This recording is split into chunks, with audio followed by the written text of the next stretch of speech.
Hello, and welcome to Writers Group Therapy. I'm Tom. And I'm Roshni. We're writers helping writers with whatever writing ailments you might have. Whether it's related to your craft or your career, we can help. Are you ready for your session? The doctors are in.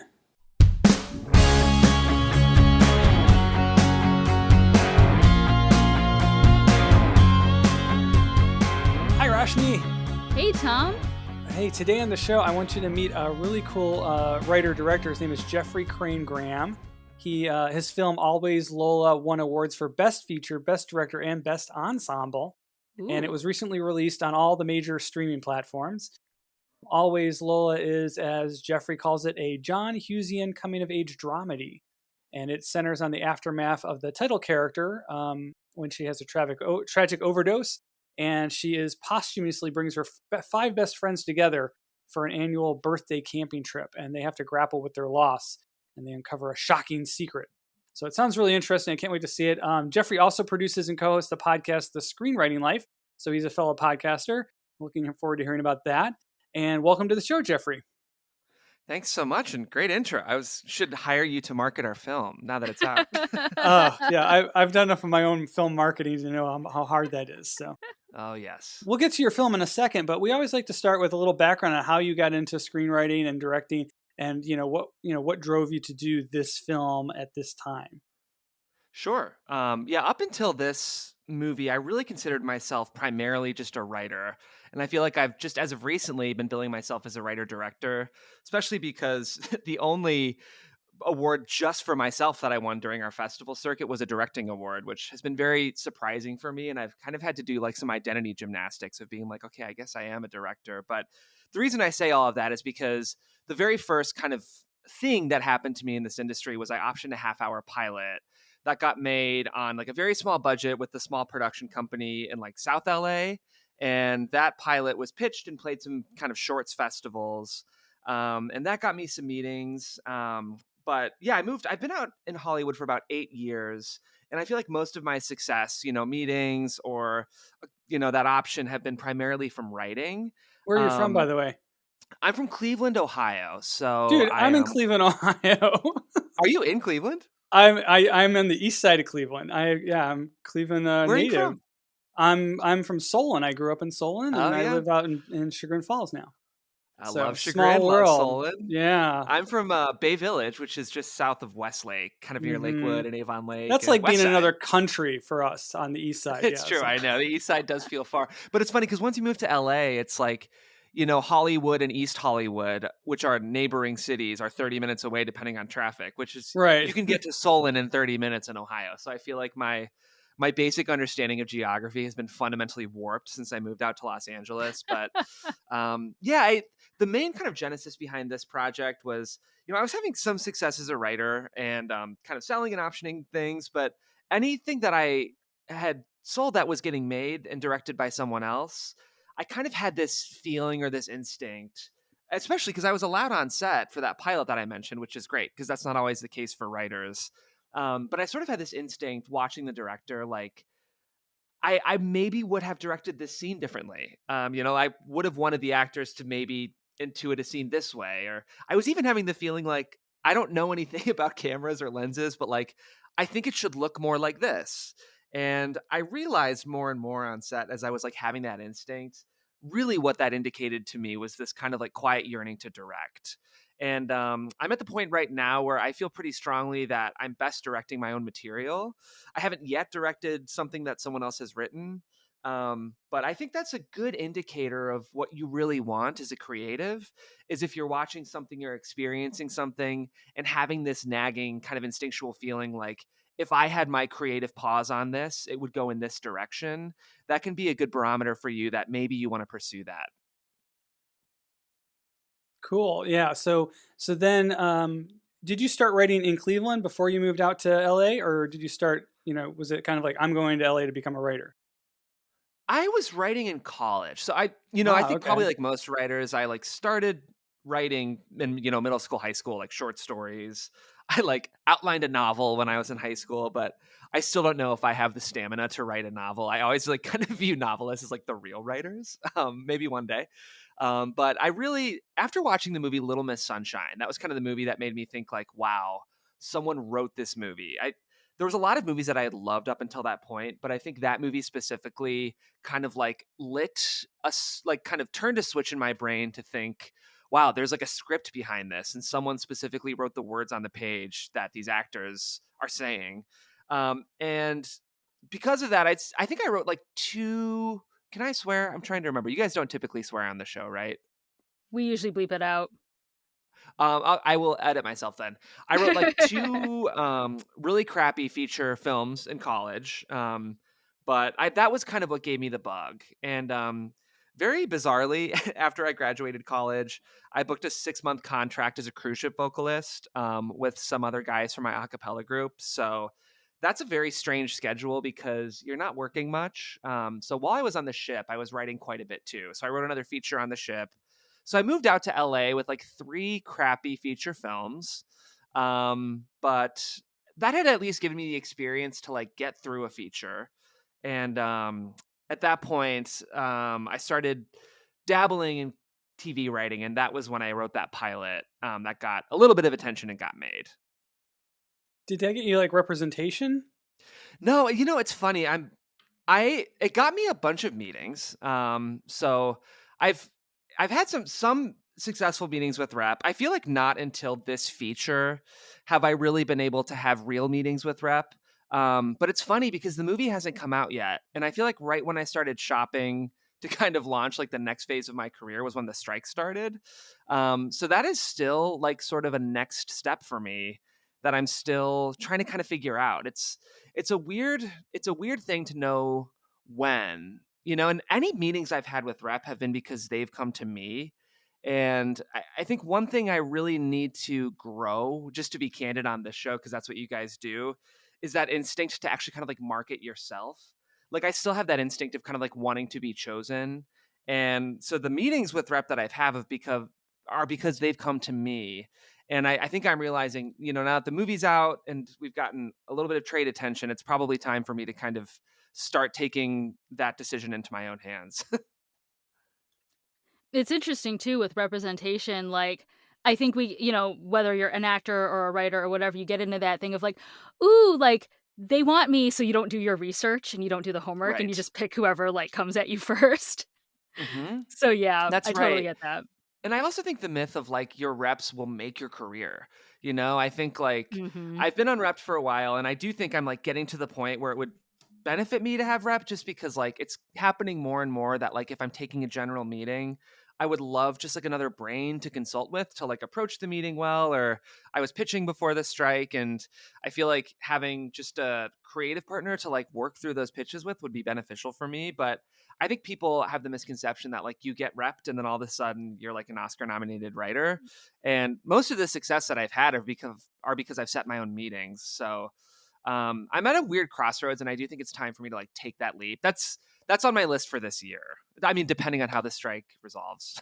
Yeah, that's a really good goal to have, though. At least like, I think you have your head on straighter than most people who are just like, "I'll just take whatever shiny thing is offered." At least like, this is the path you wanna go on, you know? I think that's right. And I think too, I'm even adjusting that goal of like rather than like I want to get repped this year, it's more that like I want to be intentional about setting meetings. I Mhm. think a lot of people in this business have the what they'll do is they'll set like external goals that can sometimes exist outside of their control. And I think instead, like reshaping your thinking, especially as a creative, to think more towards like what can you control, and like intentionally sending, 4 like well worded query letters is maybe a better strategy for me than like I will get repped by December. So I think like Yeah, thinking that way can be a valuable tool for creatives.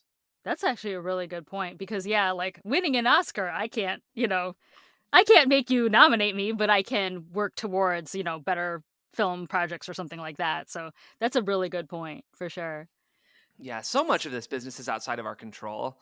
And I think like just for peace of mind and like mental health, setting goals that you can actually like measure and like Yeah. is I think really helpful just to like feel productive. Yeah, for sure. Speaking of having somebody else in your creative corner, You produced Always Lola with your wife. What was that like? Was Yes. that the first time you guys produced together or worked together even? No, we had co-written something, that got us some meetings and some attention in, like, 2014 because she's a writer as well.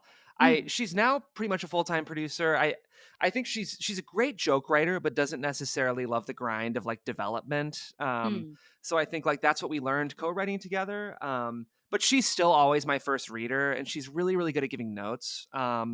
So I think, like, yeah, the way we sort of went about it was, I'd say for my first like 7 years in Los Angeles, I was writing and, taking meetings, but most of my time was spent in podcasting actually. So I was a producer for a podcast network, working under an entertainment journalist named Maria Menounos. Some people know her from like the gas station TV ads. I actually used to cut those ads, or at least write the copy for those, and I edited a couple of them. But I was working for a podcast production company as a producer under Maria, and that was how most of my time was being spent. And it was really, I think, my writing and kind of my creative life was sort of taking a back seat. On my podcast, A Screenwriting Life, which I know we might talk about later in the show, my co-host Meg talks a lot about how a lot of creatives will take the path of being a shadow artist in this business, which is like becoming a producer or a development executive or UPM for a studio. And in doing that, they sort of have like the sort of like aspartame version of what it's like to be a creative. So they're like half fulfilling that yearning that they've always had of being a writer or director, but really kind of in the shadow. And she calls it being a shadow artist. And I think I was doing that for a long time where I was, working at this podcast production company and like meeting famous people and like shaking hands with cool writers. And I even started a writing based podcast while I was at that network. But I think it wasn't necessarily filling that creative yearning that I always had to try to get a movie up on its feet. And so when the pandemic hit, obviously it was like totally devastating. But I think one small benefit is that a lot of people were forced to kind of reevaluate what their life was and sort of slow down and ask, like, is the bicycle that I'm on right now the bicycle that I want to be on for the rest of my life? And Laura and I finally had the first serious conversation about like what would it actually take to like put up our own micro budget feature. We've been grinding on the hamster wheel of the industry for so long. Like, what would it actually look like? And Laura very wisely articulated, like, I think what she said was, we don't want to be 95 years old in a nursing home talking about the movie we never made. So we can either do that or like figure it out and try to put it up on its feet. And both of these options sound really, really hard. But I actually think like the regretful option sounds harder. So we decided to really do it. So in those 6 months, I had already written the script. We had like a 6-month window of pre-production to really make it happen. And I left my job and fully committed to putting the movie up on its feet. And I think Laura's role as a producer was partially creative. I really trust her instinct with notes, but a lot of it was kind of logistics. She helped with booking flights and nabbing down locations. And I think because we'd worked together before, it didn't feel like a huge leap for us to try to do this together as well. That's awesome. Yeah. Yeah. So why this film then is the question. And where did you come up with the idea and Mhm. why this film and why now? I did write this movie to shoot it, and I have a lot of thoughts. I think 95% of the time as a writer, it's never good to like approach the page with constraints in mind because it will limit you creatively. But I do think at a certain point, if you're actually looking to shoot something, especially in this like sort of 20 to $40,000 micro budget range, it is important to kind of consider those constraints as you approach the page. So by this point, I'd written a ton of features, but like this was the first one that I really committed to trying to make. So what's nice is I had the script already, and in terms of the personal inspiration behind the script, as you mentioned at the top, Tom, it's a very personal coming of age dramedy about grief, and it's about 5 young people losing their friend.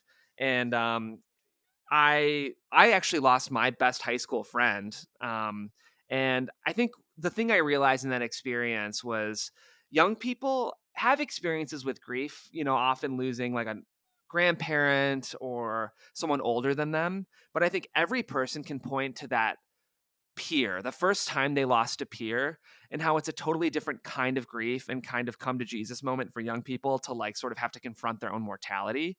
So that was a very like meaningful experience for me when I lost my friend. And I think that's really what the movie is about, is the specific kind of grief that young people encounter when they lose someone their own age or their friend. And because that felt so like personal and it sort of burned hot like lava, I thought it could make an interesting emotional engine for a film. I think when you're making a micro budget feature like my movie, you don't have the benefit or the budget to like stage huge set pieces or like pay for visual effects in post production. So really the only thing you have is like emotionally engaging ideas, especially because you might even be limited locations. So I think like all of that was a really important engine for me to get to the page. And ultimately, I built an ensemble dramedy around that idea of how each of these five people are uniquely coping with this death, and how the secrets that only unfold after the main character dies threaten this group's friendships and their bond and their memory of their friend, and really ultimately their own ideas of what it means to be alive. So there was a lot of personal kind of um a lot of Yeah. personal stake in the story. It seems like you kind of had to have gone through that to be able to write that. 100%. I mean, Yeah.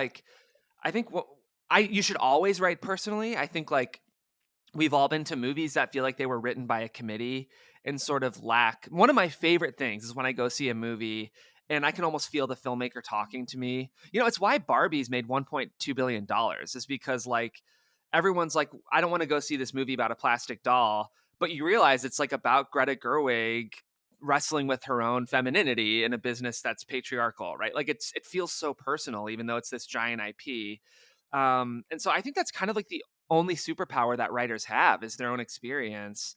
And I think like this show's called Writers Group Therapy. Like I'm sure a lot of your listeners understand the process of emotionally reckoning with our life on the page. And I think that when we're doing that, we're usually kind of creating our best stuff. Definitely. I forgot who I was talking to about this recently too, but I was saying I loved films from like the 60s, 70s, and even 80s Hmm. because it did rely on dialogue and on Yeah. character development and not big set pieces or special effects. So that's one thing I like about Always Lola is it doesn't it's like getting back to what movie making was in the beginning when we didn't have all the extra stuff and you had to focus on character and dialogue and like just interpersonal relationships, and I for me I love that kind of movie. So Oh, I thank you couldn't for agree writing that. more. Thank Oh you my for gosh, writing that. I couldn't agree more. I mean, that was actually like part of our pitch, as we were going to Mhm. distributors and festivals, was like some of my biggest comps for this movie are like 80s hangout movies. Like we mentioned John Hughes, like Yep. The Breakfast Club is a one location dramedy. I love Mhm. Lawrence Kasdan. The Big Chill is a huge reference for me in this movie. And yeah, it is like so fun to go watch the movies like from the 60s and 70s and 80s, where it's like, Yeah. oh, these are like about people like talking to each other, which Yep. that is totally my taste. And I wrote the movie I wanted to see. And luckily a lot of the movies that I adore are that kind of movie, where it's like, let's let actors take center stage, and we don't need huge showy cinematography or set pieces to tell a really meaningful human story. Yeah. Speaking of actors, I understand it was a very collaborative filmmaking process. Like the actors were involved in the rewrites and in pre-production. Did you have certain actors in mind when you were writing? I did, yeah. So Okay. two of the cast members in the film are close friends of mine that I'd worked with on other projects, and I actually wrote with them in mind. I think it's really ultimately the movie is like an ensemble of six. Hmm. So two of the roles I essentially wrote for the actors who we ended up casting, and three of the other actors in the movie I had experience with on in my other job working as a podcast producer. Really, only one of the characters in the movie was like cast traditionally, like going to agents and agencies and auditioning a bunch of people. Um, but yeah, I did write with actors in mind, and I did include probably at least half of the cast in early table reads and invited them in to make rewrite suggestions. And I really believe in including actors in pre-production as much as you can, just because I'm not huge on rehearsing as a director. I don't want to get to set and over rehearse it, or even over rehearse the movie in table reads leading up to production, because I really want to give the actors like space emotionally to kind of surprise both me and themselves on the day. And I think if you over rehearse something, it can maybe get in the way of like the emotional organic excitement of what it's like to be on set. But I really believe in like long conversations with the actors in pre-production, kind of talking about the emotional framework of the movie and like what they how they're understanding the material and like ideas or questions that they have before they get to set. And basically my rule is I am not only willing to, but like super excited to hear any rewrite suggestions that you might have. But also, as the writer director, like I have the prerogative to take them or leave them. But I really want to at least hear them from you. And I will say, actors are smart. And I would say like 90% of the rewrite suggestions that I got from my actors in the couple months leading up to production, I took, because actors will have a very specific point of view on your movie from their character's perspective that you might not have from like the 30,000-foot view of you as you're writing it. Wow, I wish I had some of those ideas in my head when I was making my films. That's a very, I think I was trying to do too much as a producer and a director and a writer. Well, I wasn't directing; I was Yeah. actually producing, and I was the writer. But as a producer, I was too busy running around to have that input with my team. My director did a great job, but I wish I had thought of some of that stuff myself. What lessons would you take away now having your first feature done, as a writer, like going back, thinking back to when you were writing it? Was there anything you would have done differently? Like on the page in pre-production, you mean? Yeah. Like once you've Hmm. seen the final thing, are you like, just this is totally exactly what I wanted? Or I mean, you have a little more control because you were directing it, but or do you think that there were things you could have done differently? I think most of my lessons came in post. And if that's valuable for your audience, I'm like happy to Ah, share. I'm happy to talk about that a little bit if that's interesting to your audience. Oh, please, one of the things we hated so much on our sets was we'll fix it in post. Yeah, post production is an interesting beast. And I we were lucky that we like made all of our days and like got all of our pages, which is crazy. And I will say, like, a lot of that I owe to my co-producer Laura, who I mentioned. And just like I was pretty strict and sort of regimented about making sure what I was writing and the locations that we were choosing were like very attainable for us in terms of putting the whole feature together. Like, we had safety days, we weren't super weather dependent, so like that was all very deliberate as we led up to set. But post is where I think probably like we faced the most creative challenges. As I mentioned early in the podcast, I think I'm an editor as well, and I was cutting commercials for the old podcast production company I used to work for, and I had worked on some shorts and like music videos, but I never cut a feature or even like walked through a feature in post. And mostly because of budget, and partly because I sort of viewed this whole experience as my like entree into film school, I ended up cutting the movie. And I think if you're able to not have to be the primary editor on your own film, it's usually not wise for a writer director to cut their own feature, because they'll come into the feature with a bunch of preconceived notions about what it should be. And, you'll use the bias of how a certain take felt on set before jumping into post. So I think if I, in retrospect, would have had the budget or the space to bring on an editor and worked closely with them, that might have been better. I think it extended our post process. And I think I was maybe too eager to start getting notes on the film before I had walked through enough cuts to really get a workable version. So I think like giving yourself the space and breathing room to like get to a pretty tight locked cut before you start showing it to people is a good idea. And if you're able to at least find a co-editor, if you're the writer director of your movie, I think it might behoove you. And I think that's where I learned some tough lessons. That totally makes sense. I mean, even like, and I'm sure as you were writing and as you were filming, you were like, "Ooh, we might need to adjust this just to make it easier in editing," right? Because you don't want to like Yeah, I was kind get of to the shooting to end the and edit. yeah. And I will say, like, I'm lucky. The DP that we brought on for the film is a DP I've worked with for a really long time.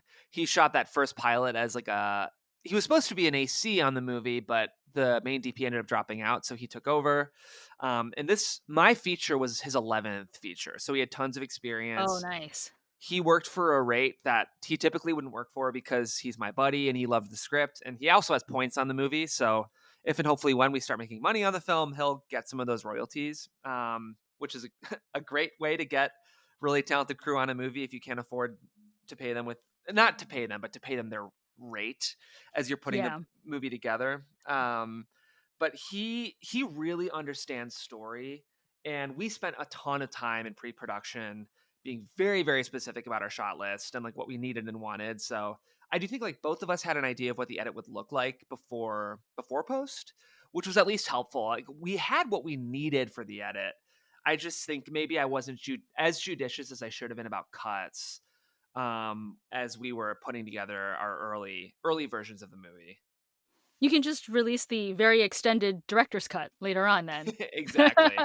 It is, I do think it's valuable. I teach a micro budget filmmaking class, which is like everything from how to write to pre-production to like what specific contracts you might need for locations, or like what is errors and omissions insurance. And I do provide our like first cut to the class just because I think Mhm. it's a really valuable learning experience to see like what did the movie look like on round one, and like what did it end up looking like. And I think seeing one of the best ways to learn how to be judicious with a cut is to watch an overlong cut, because Mm, seeing what was kind of dropped out gives you a really good idea about like how to balance economy and storytelling.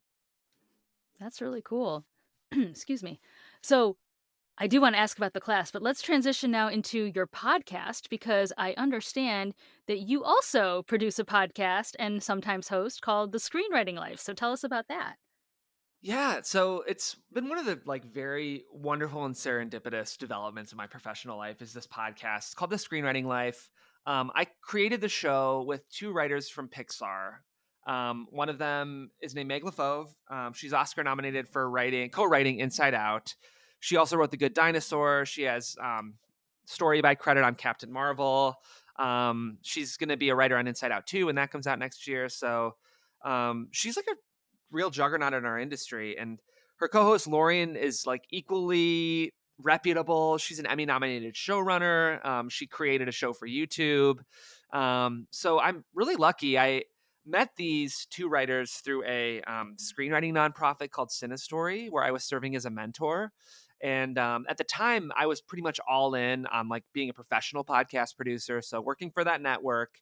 And put I pitched the idea of a show to them. I saw like that they had great chemistry together, and I really loved their philosophy around writing, which is driven a lot by like personal storytelling and sort of like emotionally rich storytelling. And I just knew they would be amazing if we put mics in front of them. So I pitched them the idea of a show. They had a bunch of ideas and kind of had been discussing what it would look like for them to be doing a podcast. So we originally launched the show with the network I was working for. And then I think COVID was hard on that network, unfortunately. So I think right now they're only editorial and their podcast wing has kind of shut down, at least for the time being. But in the interim, I'm lucky that our executive producer of the entire network gave the show to us. So we've been producing it independently, and it's called The Screenwriting Life. And I think, like you two, we talk a lot about sort of the emotional life of being a creative, the ups and downs, and sometimes the mundanity of being a creative.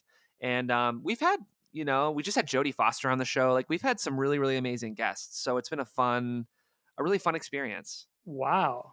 How'd you That's get really Jodie cool. Foster? Yeah. Well, That's we had at nice. that point. I mean, it's nice when you have like an Oscar-nominated writer on your show. But Meg has a really interesting story. Before she was writing for Pixar, she was a producer, and she had worked for an agency, and then eventually was an assistant at Jodie Foster's production company, and sort of rose up through the ranks in the '90s and early 2000s, and was eventually running it. So she has a long history developing with Jodie, but they hadn't worked together since the 2000s because Meg fully transitioned into writing. But that's when she talks about being a shadow artist. She was producing movies with and for Jodie. And, she was in rooms with big names and shaking hands with A-list actors. But deep down, she knew that what she really wanted to do was be writing. So she jumped off the ship and started from nothing and built an amazing writing career. If people want to know more about your class, your podcast, how can they find you? Thanks so much for asking. Yeah, my website is www.jeffgrahamdigital.com, and there's info about the movie and TSL, which is the podcast, and then my class. You can sign up for the class right there. And I'm hoping to teach. I don't know when this episode will be coming out, but I typically teach like 3 sections a year, so hopefully you can sign up there. And I will say one of the huge benefits of the class is that after it's a six section course, so there will be 6 classes, and at the end of the class I will give you neutralized documents and agreements for everything you would need to like independently contract your crew. Hmm. And there's info about the SAG micro low budget agreement, which is a very specific SAG designation that allows you to bring on union actors, and then if you sell the movie you can upgrade your contract to a SAG ULB agreement, which makes you platform friendly. So this is all the stuff we go over. It's like very specifically designed for filmmakers who are making something for like under $50,000, which is how a lot of first time filmmakers get their work made. So we get really, really in the weeds about like creative stuff, but also just like boring legal stuff, which I think is something I wish I would have had before I made mine. Yeah. Cool. Great. Well, thank you so much for coming on the show. Do check out Jeff's website, and you can learn more about your film, Always Lola, at www.alwayslolafilm.com. We'll put all the links in the show notes. And, you're doing so much. We hope to have you back someday with some more talk about your movies and your podcast. I would love to come back. And you can also pre-order the movie now on Apple. And it's up. And I think by the time this is running, it will probably be on like Amazon and Google Play as well. So check it out. Thanks. And do follow us at WG Therapy on Instagram and Twitter, and visit us at www.writersgrouptherapy.com. And we'll see you guys next time.